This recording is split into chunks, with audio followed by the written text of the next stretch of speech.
क्या आप जानते हैं कि पुलिस महकमे से एक ऐसी घटना निकल कर आई जिसने सुनने वालों को हैरान परेशान कर दिया। जब क्राइम होता है तो पुलिस वहां पर जाती है, जांच करती है।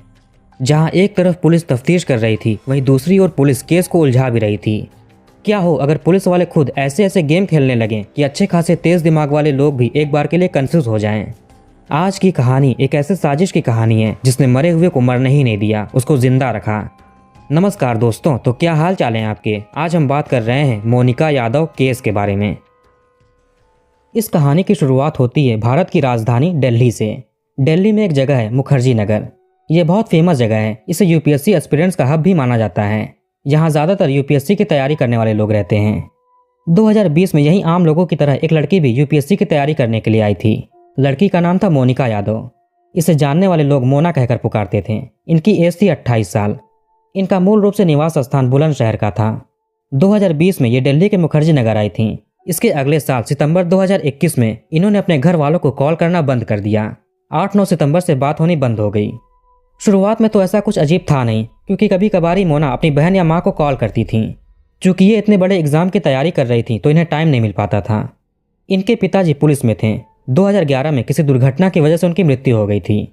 घर पर एक माँ और 3 बेटियां थीं, जिसमें से मोना सबसे छोटी थी। कुछ दिन गुजरता है, माँ या बहन को मोना का कॉल नहीं आया तो स्कूल टीचर बहन ने खुद मोना को कॉल किया, ऐसे ही हाल चाल के लिए नॉर्मल। लेकिन मोना कॉल नहीं पिक करती है।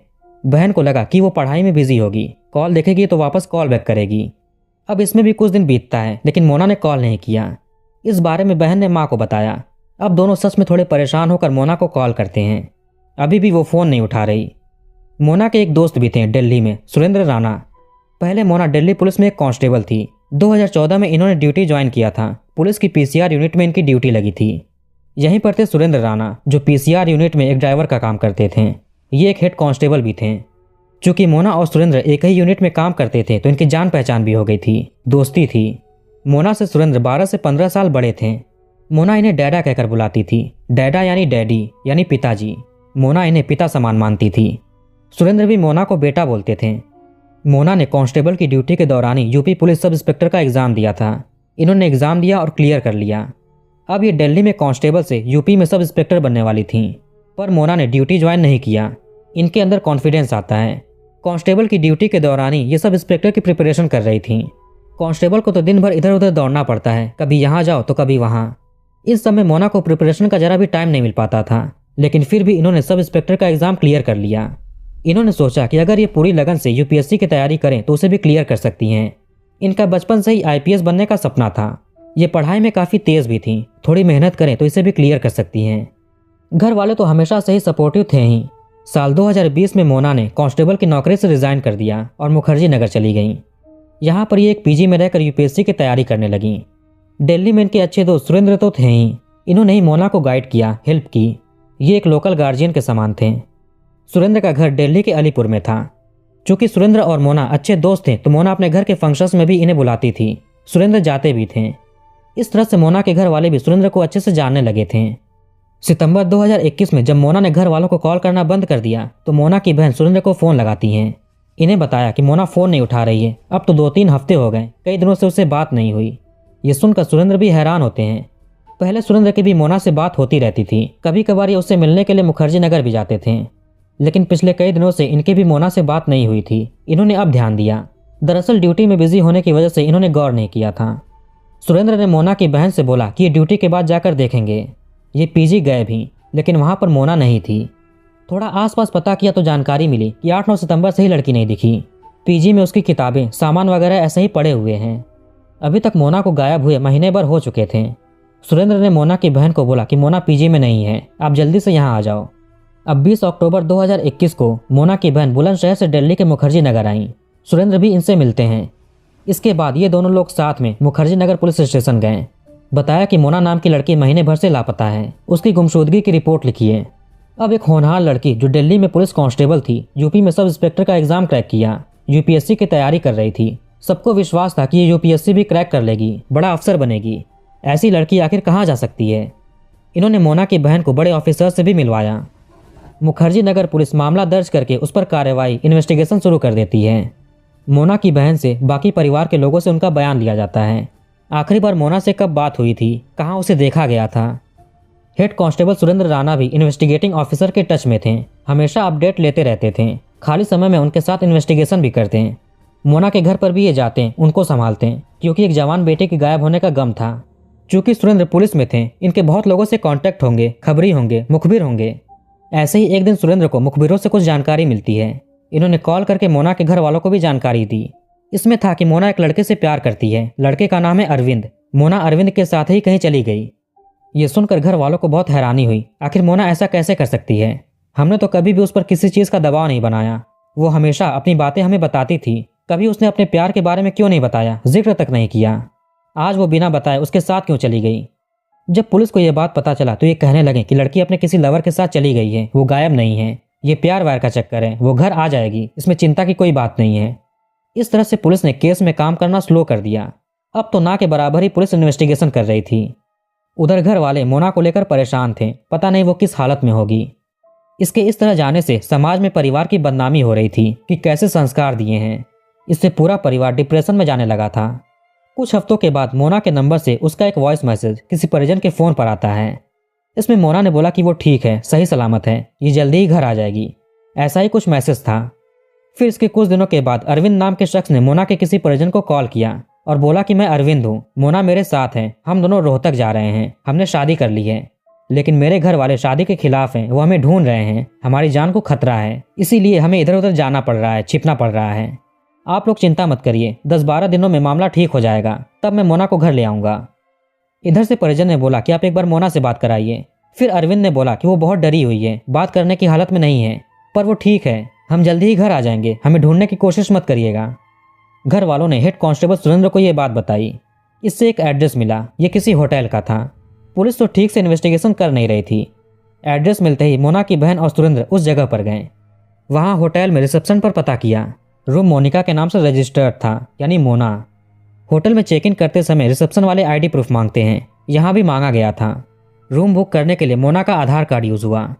फिर कमरे की तलाशी ली जाती है। यहाँ से मोना के किसी डॉक्यूमेंट की कॉपी मिलती है। इससे कंफर्म हुआ कि मोना यहीं पर रुकी हुई थी। हम थोड़ा लेट हो गए, वरना उसे मिल लेते हैं। पुलिस मोना के बैंक अकाउंट पर भी नज़र रख रही थी। मोना के एटीएम कार्ड से इस होटल के आसपास के एटीएम से पैसे निकाले गए थे। उसका सीसीटीवी देखा गया। इसमें एक आदमी हेलमेट लगाए पैसे निकाल रहा था। लगा कि ये अरविंद होगा। मोना के अकाउंट से कभी पैसे निकाले जाते तो कभी ऑनलाइन यूपीआई पेमेंट होता। इसी में सुरेंद्र की जैसे तैसे मोना से फ़ोन पर बात हुई, मोना के नंबर पर ही हुई। इसमें सुरेंद्र मोना से कहते हैं कि तुम्हारे घर वाले बहुत परेशान हैं, तुम कहाँ पर हो, एक बार अपनी माँ से बात कर लो, उनकी तबीयत भी ठीक नहीं है। मोना ने बोला कि उसे नहीं करना, वो जहाँ भी है ठीक है, घर जाऊंगी तो बेकार में मूड खराब होगा। ऐसा ही कुछ इनमें बातें होती हैं। सुरेंद्र ने यह बातचीत रिकॉर्ड कर ली और मोना के परिवार को भेज दिया। मोटे मोटे तौर पर यही था कि मोना अभी घर पर नहीं आना चाहती है, वो जहाँ भी है ठीक है। इन्हीं सब में सुरेंद्र को इनके मुखबिरों से एक और चीज़ पता चली और एक सबूत भी हाथ लगा।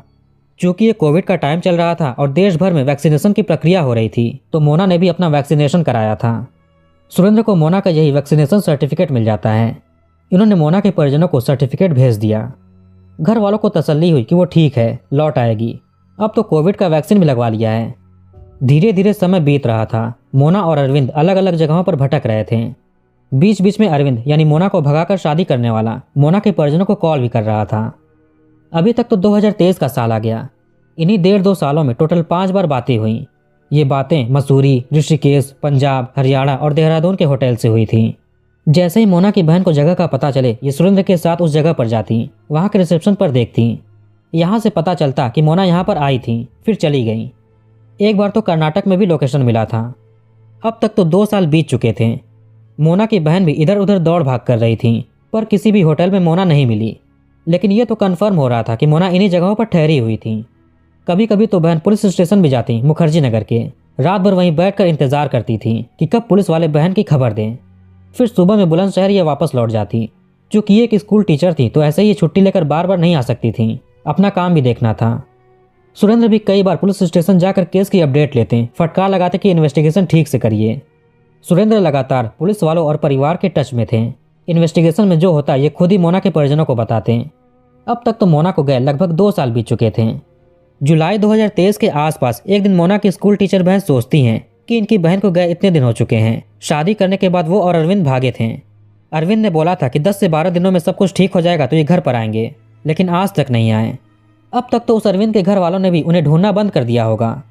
मोना तो जानती है कि हम लोग कैसे हैं, कभी किसी बात पर रोका टोका नहीं। अगर वो लोग यहाँ पर आते तो कहीं और से ज़्यादा यहाँ सुरक्षित होते हैं। 5 बार अरविंद ने अलग अलग नंबरों से कॉल किया था। हम लोग जब भी उसे मोना से बात करवाने को बोलते हैं तो वो कोई ना कोई बहाना बना देता था और बात नहीं करवाता था। मोना ने आज तक अपने परिवार से कांटेक्ट करने की कोशिश क्यों नहीं की? हम तो कभी भी उसके प्यार के दुश्मन नहीं थे। मोना की मौजूदगी के लिए उसके पति के कॉल्स, होटल में उसके होने के सबूत, सब कुछ तो मिल रहे थे, लेकिन मोना नहीं मिल रही थी। इन्हीं सब चीज़ों में मोना की बहन को कुछ खटकता है। पुलिस भी कुछ खास कर नहीं रही थी। इन्हें लगता था कि लड़की अपने प्रेमी के साथ भाग गई है। मोना की बहन ने माँ से अपने मन के विचार बताए। फिर इन्होंने फैसला किया कि ये दिल्ली जाएंगी और कमिश्नर से बात करेंगी। कभी कभार कमिश्नर साहब जन सुनवाई किया करते थे दिल्ली में। जुलाई में जब सुनवाई हुई तो मोना की बहन भी यहाँ पर जाती हैं। इन्होंने कमिश्नर के सामने सारी कहानी बता दी। इनकी पिछले 2 सालों से बहन से बात नहीं हुई, ना तो कभी उसे देखा, ना उसने कभी हमसे कांटेक्ट करने की कोशिश की। कैसे कैसे उसके पति अरविंद के फ़ोन आते हैं, होटल्स में वो रहते हैं, कोविड वैक्सीन लगाया। अरविंद मोना से बात भी नहीं करने देता। मुखर्जी नगर थाने में गुमशुदगी की रिपोर्ट लिखाई थी, वो लोग भी कुछ कर नहीं रहे हैं। ये सब सुनकर कमिश्नर को भी थोड़ा अजीब लगा। मामला इनके ही महकमे की एक्स कांस्टेबल की गुमशुदगी का था।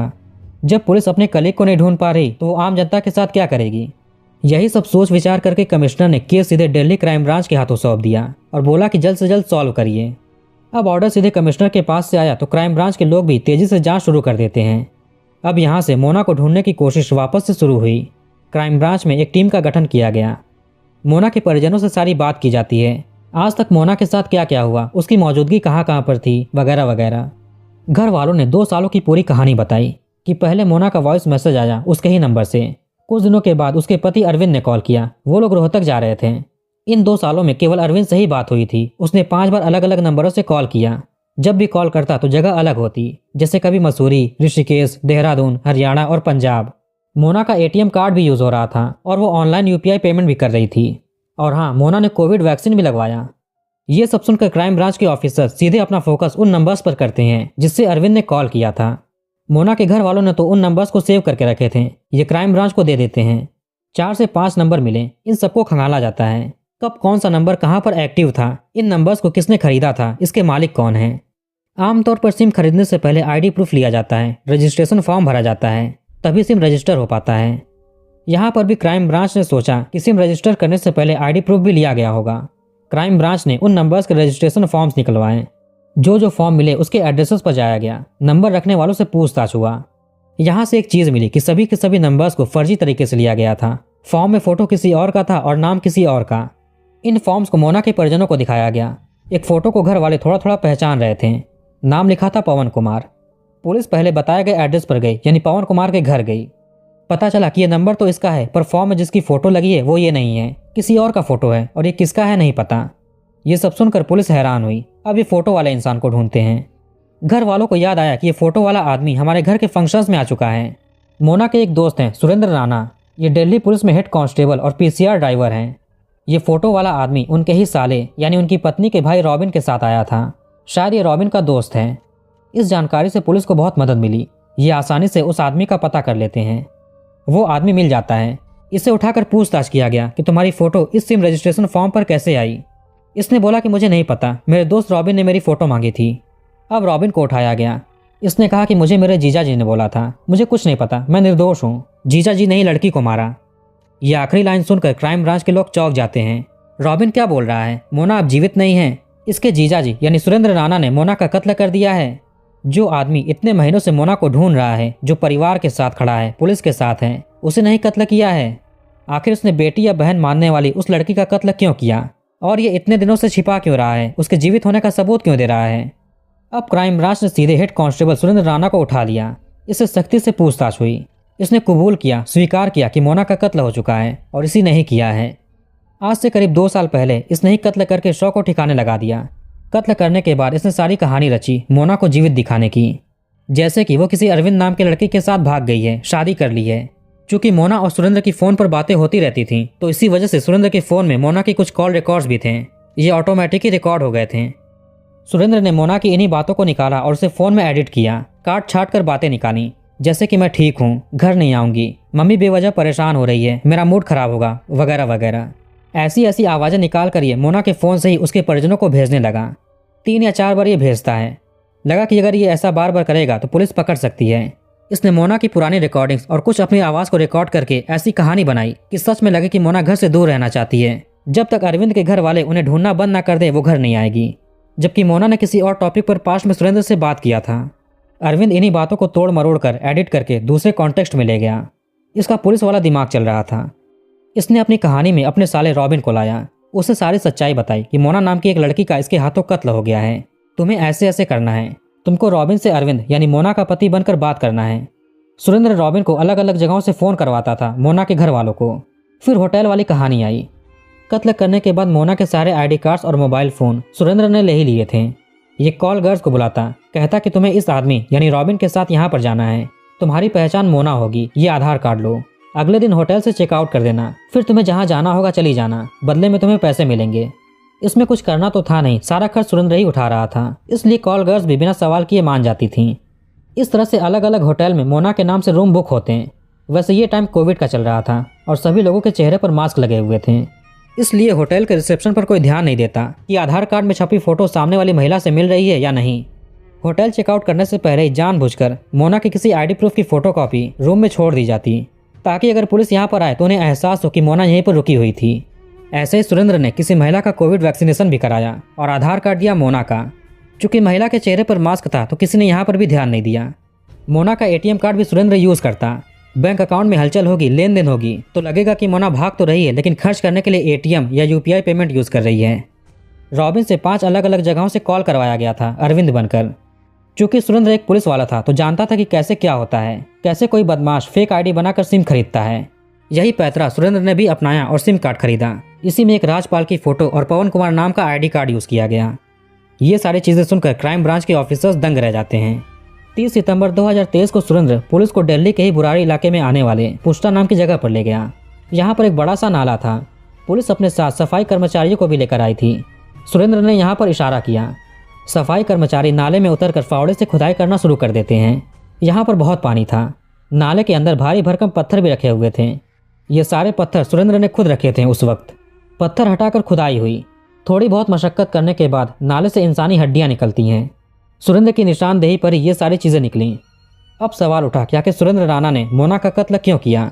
बात कुछ यूँ थी कि सुरेंद्र राणा मोना से एक तरफा प्यार करता था। 2012 में इसने ड्यूटी ज्वाइन की थी और 2014 में मोना ने। दोनों दिल्ली पुलिस के पीसीआर यूनिट में थे। चूँकि दोनों साथ में ड्यूटी करते थे तो इनमें जान पहचान हो गई, फिर दोस्ती हो गई। शुरुआत में तो सब कुछ ठीक चल रहा था। लड़की सुरेंद्र को डैडा बोलती थी और सुरेंद्र बेटा बोलता था। लेकिन जैसे जैसे समय आगे बढ़ा ड्यूटी के दौरान ही सुरेंद्र को लड़की से प्यार होने लगा, आकर्षित होता है। वैसे सुरेंद्र की शादी हो चुकी थी, इसका एक 12 साल का बेटा भी था, लेकिन ये बात इसने कभी मोना को नहीं बताई।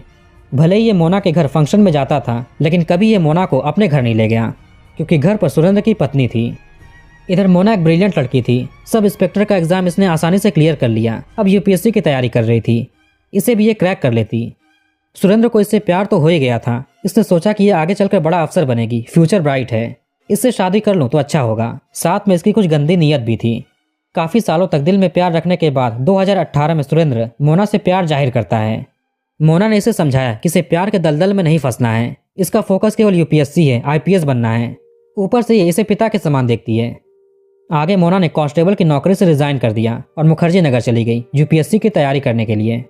सुरेंद्र अपने स्वार्थ के लिए मोना की मदद करता है। अब तो दोनों दूर हो चुके थे। मोना मुखर्जी नगर में थी और सुरेंद्र पीसीआर में ड्यूटी कर रहा था। इनका मिलना जुलना भी बहुत कम हो गया, लेकिन सुरेंद्र अक्सर मोना को कॉल करता था। कभी कभी तो उससे मिलने के लिए पीजी भी चला जाता। जब ये शादी करने को कहता तो मोना इसे मना कर देती। ऐसे ही सुरेंद्र 8 सितंबर 2021 को मोना के पीजी गया। बोला कि तुम इतने दिनों से मेरे घर जाने को बोल रही हो, चलो आज चलते हैं, इसी बहाने तुम्हारा मन भी बहल जाएगा। मोना मान गई और सुरेंद्र के साथ चल दिया। सुरेंद्र अलीपुर में रहता था। दोनों ऑटो से निकले। बीच में ही बुराड़ी के पुस्ता का सुनसान इलाका पड़ता है। मोना से बोला कि घर ज़्यादा दूर नहीं है, पैदल चलते हैं, बातें करते करते। इसके बाद दोनों ऑटो से उतर गए और पैदल पैदल चल दिए। जब ऑटो निकल गया तो सुरेंद्र ने फिर से मोना से शादी करने को बोला। मोना ने फिर से इसे मना कर दिया।